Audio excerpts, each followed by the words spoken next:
Today I'm going to share some tips with you on how I design characters. But first, hi, how are you?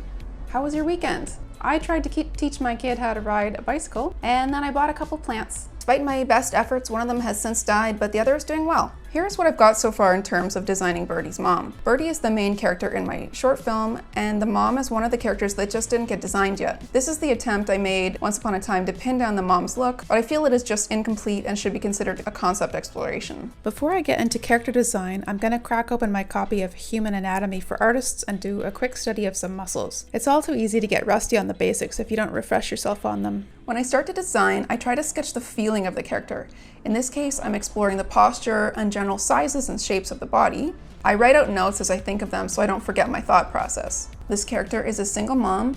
She is raising her only daughter through the 1940s and 1950s. She is loving and has a warmth to her, but there is also a degree of bitterness to her. She is hardworking, but she doesn't make very much money. She is good at cooking and pushes her daughter to excel at cooking. Knowing who your character is and what makes them tick is very important, as it's going to inform their appearance. This is easier said than done though. A really useful method that I've discovered recently to learn more about a character's personality and their backstory, and therefore to learn what sort of choices they will make, is to essentially sketch them in photos. What moments in their life would you snap a photo of this person? What were they doing that inspired you to take a photo of them? I started sketching up photos of Birdie as a baby and her spending time with her mom, and it helped fill in a lot of the blanks for me in terms of knowing what these characters like to do and how they would spend their time. While sketching, I decided on a name for this lady. It's Norma. Norma was a popular name in the mid-century, and it sounds like the word normal. So to me, for this character, it suggests a desire to fit in and to do well. Norma is heavy up top and tapers down into these tiny ankles. She is going to have large, soft arms, which to me suggests a warm, loving person with inner strength. I think she looks huggable. Norma is appealing, but she's not going to be sexy or skinny. Right here I am exploring silhouette. I prefer the profile that is wider at the tummy, and I prefer the front-on drawing that has slimmer hips that taper in towards the bottom. Norma would wear a girdle to flatten any bumps on her tummy, but she wouldn't wear a corset or padding which would reshape her figure. I need to figure out what Norma will wear to Birdie's wedding, which is what I'm exploring here. I find it can be helpful to do lots of quick designs of small thumbnails because it lets you see ideas juxtaposed together, which reveals which designs are most successful.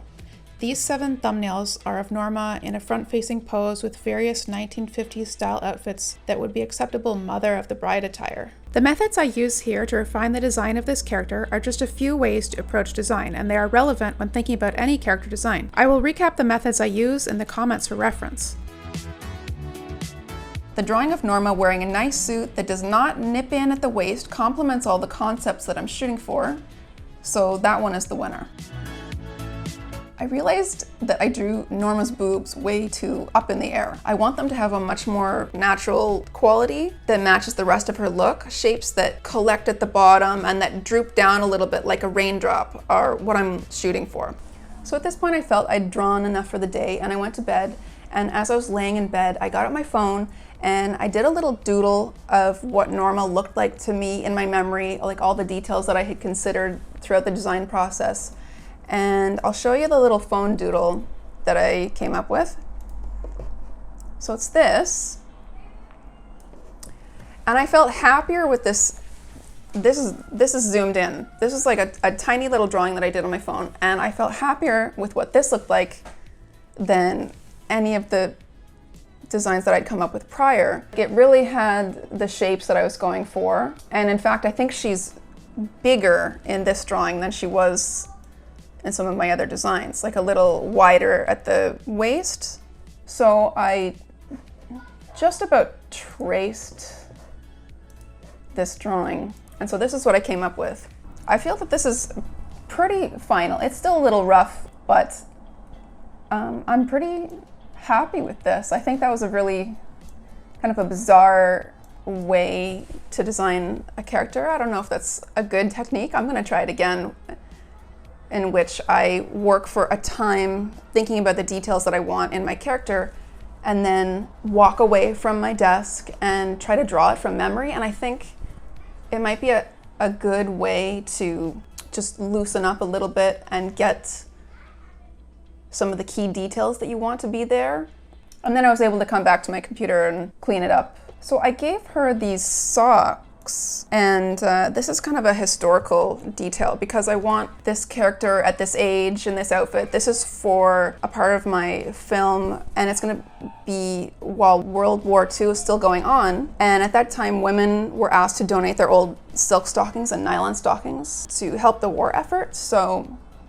women weren't very happy about that, but they wore socks, or they would try to mimic the look of stockings on their legs. Like some women would paint their legs in a shade of beige or brown, and then it was actually common as well to draw a line down the back of the leg to look like a seam.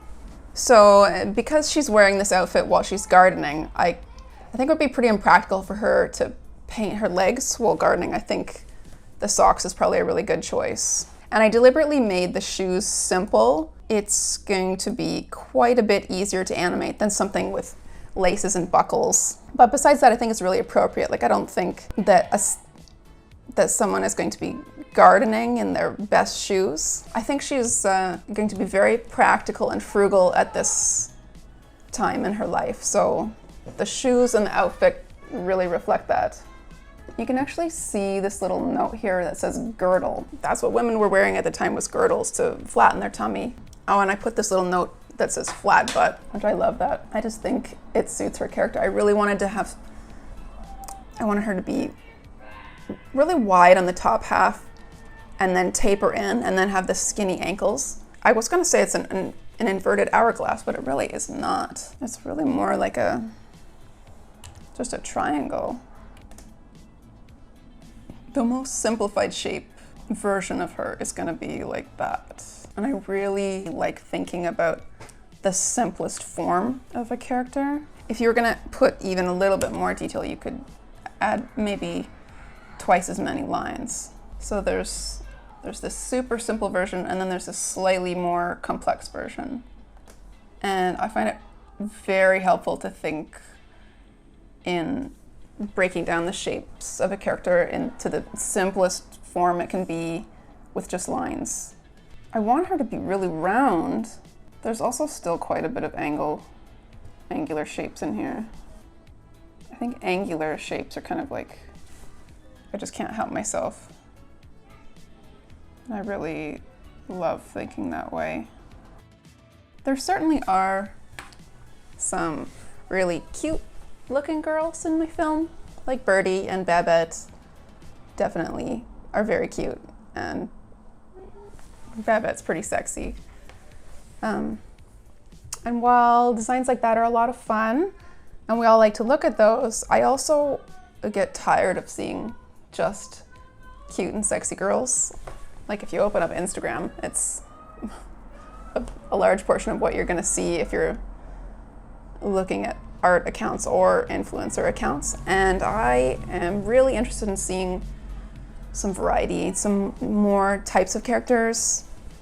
Like if I can see a character who might have some perceived flaws, that could be really relatable for me. I'm sure it is for a lot of people. So these are some methods that I use to design characters. They're by no means the only methods to figure out what a character looks like. I hope you found the methods that I used to design this character helpful, and I would love if you subscribe to my channel so that I can share more art processes with you in the future. Thanks for watching.